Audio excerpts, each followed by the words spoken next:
This is Las Vegas Real Estate Now, where we bring you the 3 E's: educate, empower, and engage. I'm your host, Harvey Blankfeld, along with our co-host, Shelley Brown, and we've been selling homes here in Southern Nevada since 1988. Shelley and I are also very proud to be part of the Real Estate Radio Network. That is a national network of local real estate professionals delivering timely, balanced truths about local market conditions. With us, with Shelley and I in studio, we have Tracy Ruccia from Equity Title. She's the Executive Vice President and County Manager. Trace, we wanted to talk about wires today because a lot of buyers and sellers are confused about this. When they get to escrow, they say, gee, can I just write a check, or can I, why do they have to wire? Okay, we're talking about wiring money. Mm-hmm. Right. Okay. In today's world, unfortunately, you always have to be careful about funds. And as you said earlier in the opening segment, that Nevada is a good fund state. Mm-hmm. And unfortunately, we can no longer take even certified checks at this point. There is a caveat to that. Could we take a certified check or a personal check? If that's what you really want to do, we will do that, but we probably won't close on time because we will have to sit and wait, and it could be upwards of 3 weeks to even see if that check clears. Right. And then at that point, we can continue to move forward. So wiring funds in today's world, it just makes things happen a lot faster. Mm-hmm. And it's beneficial to the title company, and it's also beneficial to the seller getting their proceeds wired back to them instead of a check. Mm-hmm. But if you are a seller and you're selling your home and you are having and you get equity, I always tell everybody you want to choose for us to wire you the funds because they're available within 24 hours. No matter what title company you're at, if you take a check for the equity of your home, most banks will put a hold on that check for 14 to 21 days. So you're wiring from a big bank across the street to this other bank on the other side of the street. And why are you telling me, Shelley, it could take hours?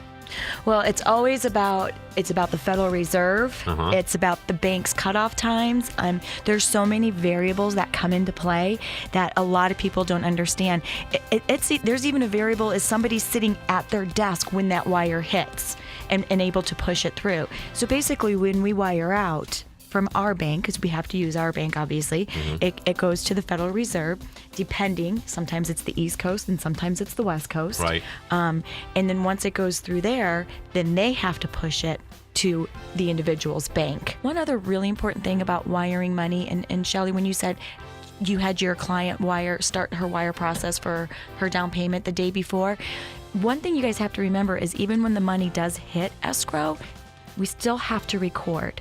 So that wire if you're looking to close, tomorrow by 5 o'clock, or to record and close by 5 o'clock, you need to start working on your money situation today. Right. Because we do have cutoffs for our recording. I can't get a wire in at 4:15, 4:30, and then expect your deal to get recorded. And now we just waited all the way through the weekend. The other thing that's concerning us these days with wiring is these interceptions, is the fact that our broker has actually made it very, very clear, and you know this, Trace, that Forrest has made it very clear, that we do not ever want to be copied on wiring instructions as their agents, not because our emails might be insecure, because I think ours are for the most part, but if any way it can get intercepted, we don't want an extra transmission. We just don't want it out there. No. So we actually insist that the escrow companies do it directly to the client for the instructions, and we would encourage all people doing a real estate transaction, call the escrow company and confirm. Verbally. We actually have them sign a paper that says that they need to do that. Right. They know that they need to do that. We're doing CYA because bad things have happened, guys. You've been listening to Las Vegas Real Estate Now with hosts Harvey Blankfeld and Shelley Brown. Please tune in every Saturday at 11 a.m. right here on News Talk 720 KDWN.